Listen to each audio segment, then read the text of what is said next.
ہم اپنی زندگی کے کام کو کیسے بہتر گزاریں، وقت کو کیسے بہتر گزاریں، اس کے لیے چند پوائنٹ ہیں جو ہر ایک کے لیے کارآمد ہو سکتے ہیں۔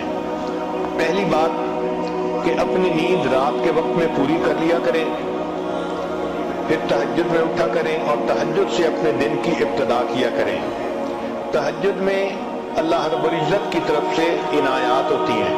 حدیث پاک میں آتا ہے کہ رات کے آخری پہر میں ایک فرشتہ اعلان کرتا ہے، هل من سائل فأعطی له، ہے کوئی سوال کرنے والا کہ جس کو عطا کیا جائے، ہے کوئی مغفرت کا چاہنے والا کہ جس کی مغفرت کی جائے۔ تو جب اللہ رب العزت کی طرف سے اعلان ہو رہا ہے، ہمیں چاہیے کہ ہم اس وقت جھولیاں پھیلایا کریں اور اللہ سے مانگا کریں۔ اس وقت مزدور کو مزدوری ملتی ہے، سائل کو اللہ کی طرف سے اس وقت نعمتیں ملتی ہیں، تو ہم اس وقت کو زندگی کا سب سے قیمتی وقت سمجھیں۔ چنانچہ ہمارے دن کی ابتدا تہجد سے ہونی چاہیے، اس وقت کو کبھی مس نہ کریں۔ کوشش یہی ہو کہ ہر رات میں تہجد کی توفیق نصیب ہو جائے۔ جتنے بھی تھکے ہوئے ہوں، تہجد میں اللہ کے سامنے جھولیاں پھیلا کر بیٹھیں تاکہ ہمیں اللہ کی طرف سے روزینہ نصیب ہو جائے۔ پھر فجر کی نماز پڑھیں اور فجر کے بعد اپنے اسباق پورے کریں، اشراق پڑھیں اور اشراق کے بعد اپنے دفتر اور بزنس کے کاموں کی ابتدا کریں۔ حدیث پاک میں نبی اللہ تعالیٰ فرماتے ہیں، اے میرے بندے، دن کے شروع میں تو 4 رکعت پڑھ لیا کر، میں سارا دن تیرے کاموں میں تیری مدد کروں گا، تیری کفایت کروں گا۔ ذرا غور کیجئے کہ ہمارے سارے دن کے کاموں میں اللہ کی مدد شامل ہو جائے تو ہمیں اور کیا چاہیے۔ اور یہ نعمت مل جاتی ہے اشراق کے 4 نفل پڑھنے پر۔ اور اشراق کی نماز ہوتی ہے جب سورج طلوع ہوتا ہے، تقریباً 20 منٹ کے بعد انسان 4 رکعت پڑھ سکتا ہے۔ تو دن کے شروع میں یہ 4 رکعت پڑھ لیا کریں تاکہ ہمارے دن کے ہر کام میں اللہ کی مدد ہو۔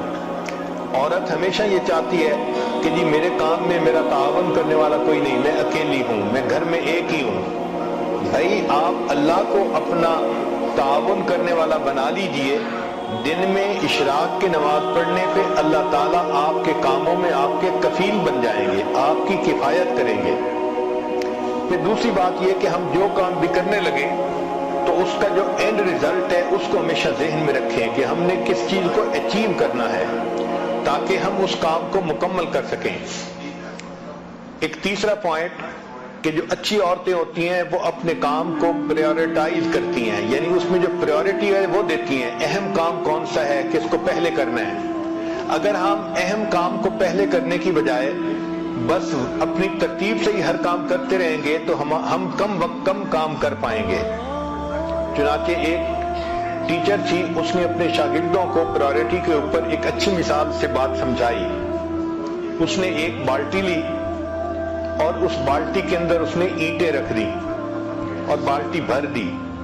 پھر اس نے طلباء سے پوچھا کہ بتائیں اس بالٹی میں کوئی اور چیز آ سکتی ہے؟ ان کا نہیں، یہ تو ساری بالٹی اینٹوں سے بھر گئی۔ اب اس نے چھوٹے چھوٹے کنکر لیے اور جو اینٹوں کے درمیان جگہ تھی اس میں کنکر ڈال دیے۔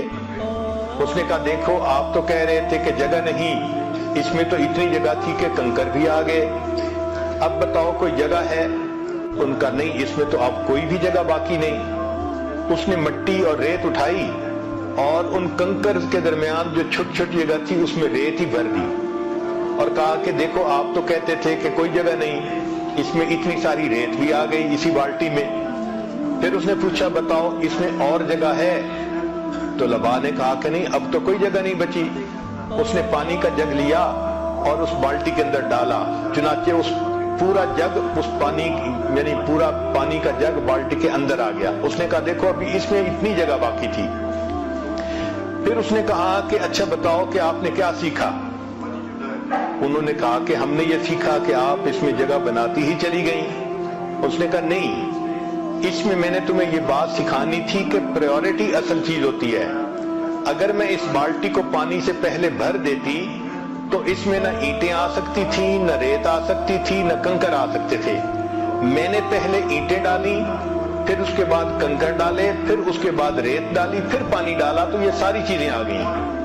تو ہمارے وقت کی بھی یہی مثال ہے کہ اگر ہم پریورٹی کے بغیر کام کرنے لگیں گے تو کام نہیں کر سکیں گے، اور اگر پرائورٹائز کر لیں گے تو دیکھیں ایک کام کے اندر دوسرے کا وقت نکل آئے گا، دوسرے کے اندر تیسرے کا، اور ہم کئی سارے کاموں کو ایک وقت میں کر سکیں گے۔ آج ہماری زندگی کا ایک بڑا مسئلہ ہے کہ ہم وقتی کاموں کے پیچھے لگ کے اصلی کاموں کو بھول جاتے ہیں۔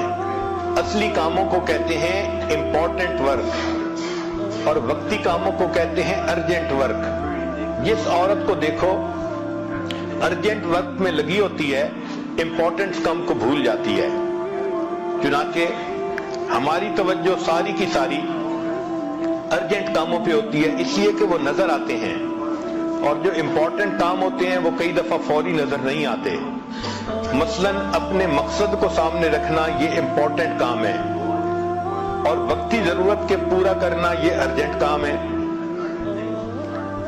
وقتی کاموں میں سے کال اٹینڈ کرنا یا سیل لگی ہوئی ہے وہاں سے کچھ شاپنگ کرنا یہ وقتی کام ہے، اور جو امپورٹنٹ کام ہے وہ ہے بچوں کی تربیت کرنا، خامند کو خوش رکھنا، گھر کے کاموں کو پورا کرنا، اپنے نفس کا تزکیہ کرنا، یہ امپورٹنٹ کام ہے۔ اب ہوتا کیا ہے کہ ارجنٹ کاموں میں لگ کے عورتوں کو نماز کی بھی فرصت نہیں ملتی، گویا امپورٹنٹ کاموں کو بھول جاتی ہیں۔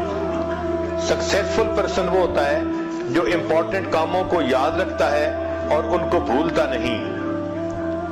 چنانچہ 3 لفظ یاد رکھیے، 3 سٹیپ ہیں کامیاب زندگی کے: اپنے کاموں کو پریورٹائز کرنا، دوسرا ان کو آرگنائز کرنا، اور تیسرا زندگی میں ایک ڈسپلن پیدا کرنا۔